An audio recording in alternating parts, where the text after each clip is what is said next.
Hey guys, welcome back to the Interceptor. We are here with another Alliance War video, and today we are going to be bringing Kingpin into war. I know. Let me just pause it right here. So as you can see, right there on that top node, so the guy on path 1, he took his 2 fights, and he actually took a fight that was assigned to me, so I was supposed to have taken that fight with Kingpin. So I was assigned 5 fights, but I'm only going to have 4 today. And he actually ended up dying to that fight, which was really unfortunate because he just underestimated the masochism. But Kingpin would have just absolutely shredded that fight. Yeah, so this is Alliance War Season 31, Number 2, and ISO8A has matched CADBL, Allied Ruler. They do have an English name, but they are actually, I believe they're a Japanese alliance. So we weren't really able to talk to them in game chat. But one of our guys did, who is Japanese. But anyways, we have the team of Kingpin, Hood, and Quake. And I was originally told to bring Angela instead of Quake, but that didn't really make a lot of sense because it just made one of the fights, like literally the one fight that I'm using that champ for, it made it so much harder. Like the fight would have been 10 times harder if I used Angela. But yeah, we joined I joined pretty much the second that assignments came out, and I was not clear to do my fights until 5 hours before. I was probably clear earlier than that, it's just I was sleeping, so this is when I woke up. And we're going to actually be taking all of our fights in one boosting session. Obviously, if I had to take that mini-boss, I would not have done that. I would have just used light boost for this fight, that fight, and then gone to my section 2, done that and the boss island at the same time. But because we're doing all of our fights here and we only have one mini at the end, we were able to just wait here because we're literally holding up no one. So we are boosting up big. We are using tech boost. I used 150% power back boost, but it only affects this fight because in my other 2 Kingpin fights, I only throw L1s.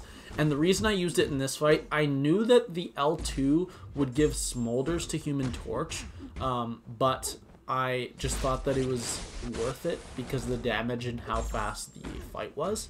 And I was right. It was absolutely worth it. And if I were to repeat the fight, I would do the exact same thing with giving him extra smolders, even if I incinerated. And then right here, I thought I was blocking, and it looked like I was blocking, but apparently both of those hits connected. I thought I blocked both, but it made me lose my combo. So there we go. We throw a second L2, get him up to 6 smolders. But the fight's over, so it doesn't matter. Very, very easy fight. The only difficult thing there is that you need a shock immune. And Kingpin with the Hood synergy is basically good enough. He's not shock immune, but he's good enough. He shrugs it off.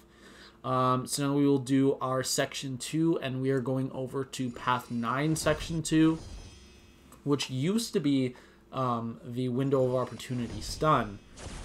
But now it is hazard shift with shock and bleed. And we're going to be using Kingpin for the first one and Quake for the second fight.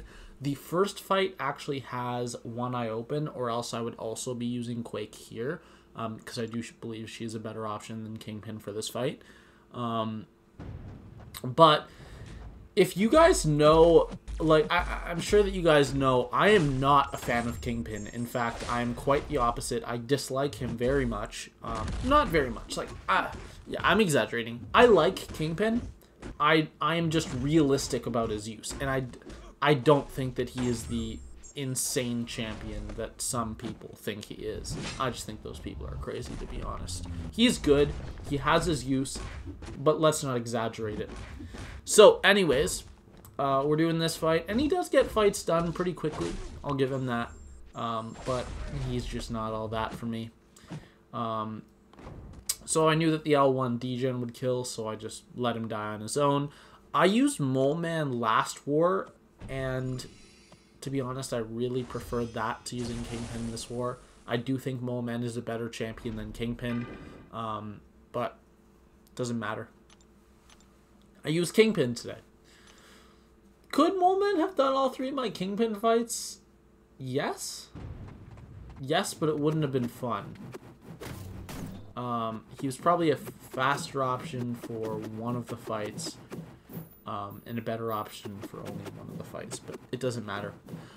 Anyways, we're doing this bishop on the second node, and I'm only able to do this because there is no one eye open. But this is just a very standard Quake fight. You'll notice at the very beginning of the fight, I dash back because against bishop, you cannot start the fight holding heavy because 50-50 shot, if he uses his light attack, it whiffs. So there's a 50% chance that it whiffs, and that either results on you releasing a heavy, giving him power, or it results in him dashing back in time and then hitting you with a full combo. So it's just not worth it. It's worth dexing to the corner.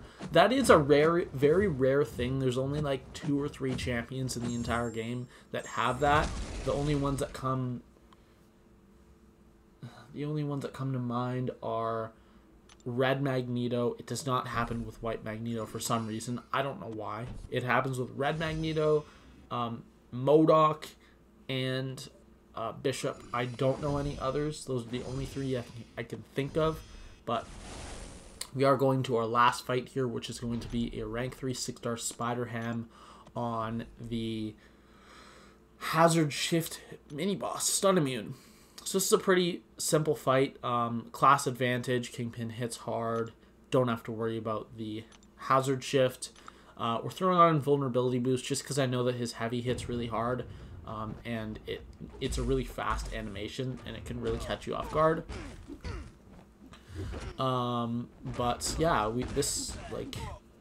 he goes down pretty fast. There's not really anything to worry about because in this fight, even if he does evade and put a Porker's Popper on you, you just remove it right away, so you don't have to worry about that. Like right there, I just purified it instantly once he evaded.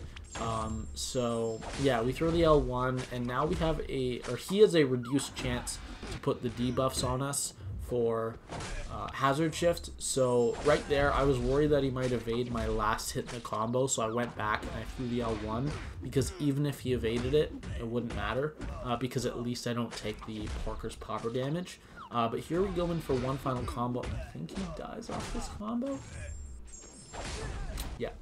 There we go. So a nice fight, a fast fight. Again, not a fan of Kingpin. I like him. I just don't love him. And let me tell you something about this war. We did not start out good. We sucked at the beginning of this war. We died in like our 4th fight. That was our first death. And then we died again in our 10th fight. And by 30, we had 3 deaths. And then by 75, we had 4 deaths. Which already at that point is twice as many that we died the entirety of War 1. And then we started playing really well, and we didn't die in the last 75 fights, which was awesome. But I think like all of our deaths were either in Section 1 or like path fights in Section 2, not even mini bosses. So it was just really weird where we died. But that's going to be all for the video. We took home the dub 4-15. So with their time zones, when I went to bed, they were only at 10 attacker kills, and then I woke up and they were at 150. So I have no idea what happened. Maybe they just cleared like right away or over those 6-7 hours, but it doesn't matter. By the time I woke up, they were already cleared. I saw they died 15 times, which was nice because they'd only died once when I went to bed.